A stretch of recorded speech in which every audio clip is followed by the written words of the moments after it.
여러분 안녕하십니까? 이제 지난주에 이어서 이제 또 계산 문제 들어갈 시간입니다. 한 주 동안 계산 문제 또 하시면서 지난주 했던 것들 계속 한번 검토하시고 일주일 동안 하셨던 거 맞으시죠? 반드시 그렇게 해주셔야 됩니다. 그러니까 계속 반복만이 합격의 지름길이라고 제가 얘기해 드렸습니다. 계속 반복을 조금 해주셔야 계산 문제도 마찬가지입니다. 계산 문제도 개념 이해하시고 그 다음 반복을 많이 해주셔야 계산 문제도 자기 것으로 된다는 거 아시겠죠? 그건 꼭 명심해 주셔야 됩니다. 오늘은 계산 문제 5분 특강 벌써 15번째 시간입니다. 그렇죠? 보시면 오늘 문제는 5회, 시설개론 5회 때 출제가 됐던 문제입니다. 전기 설비에서 이제 나오는 내용인데요. 이렇게 됩니다. 각각 50kW 그리고 100kW, 200kW 용량의 전기 부하 설비가 설치되어 있고 그리고 수용률이 80%일 경우에 최대 전력량은 얼마냐 하고 물어본 겁니다. 그럼 얘네는 우리가 알고 있는 공식 중에 하나가 있죠. 바로 뭐죠? 우리가 그렇죠. 수용률 구하는 산정식이 있죠. 수용률을 산정하는 식은 어떻게 되죠? 그렇죠. 최대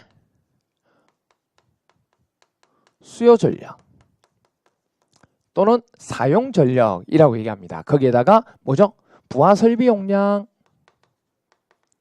부하 설비의 용량을 뭐 하면 된다? 나눠주시면 되죠. 그래서 수용률이라고 하는 것은 최대 수요 전력에다가 또는 뭐죠? 최대 사용 전력에다가 각각의 부하 설비 용량을 다 더한 값을 나눠주시면 됩니다. 그리고 곱하기 100을 하면 되죠. 이게 바로 뭐다? 수용률을 산정하는 뭐가 된다? 식이다. 그래서 수용률 산정하는 식은 시험 문제에서 계산 문제에서 한번 출제가 되었고요. 계산 문제에서 한번 출제가 되었고 그 다음에 또 어떻게 되죠? 말로서 물어보는 문제도 한 번 또 출제가 되었습니다. 그래서 시설개론에서도 한 번 나왔고 관리실무에서는 또 객관시국 문제로도 출제가 되었습니다. 그래서 여러분들이 이 정도는 하나 알고 계셔 주셔야 되죠. 그럼 이제 여기서 보시면 뭐가 나왔죠? 수용률이 이게 80%. 얘네가 80%래요. 그럼 얘네가 80%가 되고 그리고 얘네 100을 곱하게 되니까 100을 곱하게 되니까 80%를 그대로 내려와서 0.8이라고 쓰시면 되고 그 다음에 여기에 최대 수요 전력을 우리가 모르는 거죠. 얘네 모른다. 부하 설비 용량은 여기 보시면 50kW, 100kW, 200kW가 각각 용량으로 쓰는 전기 부하 설비입니다. 그럼 이거 다 더하면 돼요. 그럼 50 더하기 100 더하기 200을 하게 되면 얼마 나오죠? 그렇죠. 350이 되죠.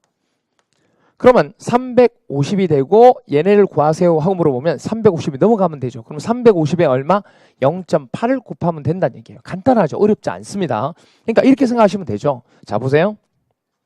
어떻게 되냐면 자 50kW, 100kW, 200kW 이렇게 되는 뭐죠?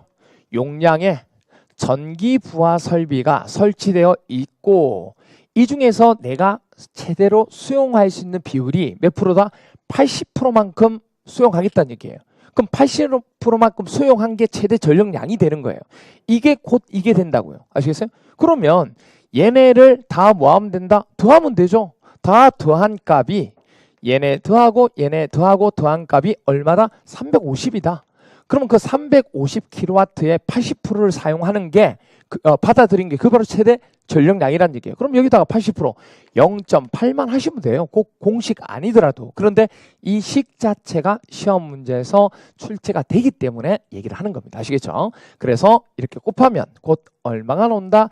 280kW가 되는 거죠. 그래서 답은 몇 번? 2번이 되는 거죠. 무슨 얘기인지 아시겠어요? 간단하죠. 어려운 문제 아닙니다. 어려운 문제 아니에요. 그래서 수용률 할 때 여러분들이 모두 알아야 돼요. 부하율, 부동률 세 가지도 같이 기억해 주셔야 되겠죠. 부하율이라 그러면 여기에는 뭐가 돼요? 평균 부하. 그렇죠? 밑에는 최대 수요 전력. 아시겠죠? 그렇게 해서 구하는 게 바로 부하율이다. 이렇게 됩니다. 됐나요?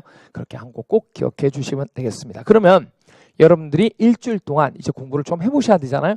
공부를 해보실 때 여러분들 이렇게 해주시면 좋겠습니다. 어떻게 해주시냐면 여러분들은 여기 나오는 80% 할 때 이 뒤에 나오는 숫자 있죠. 이 뒤에 나오는 숫자 부분을 여러분들 핸드폰 번호 뒷글자 아시겠죠?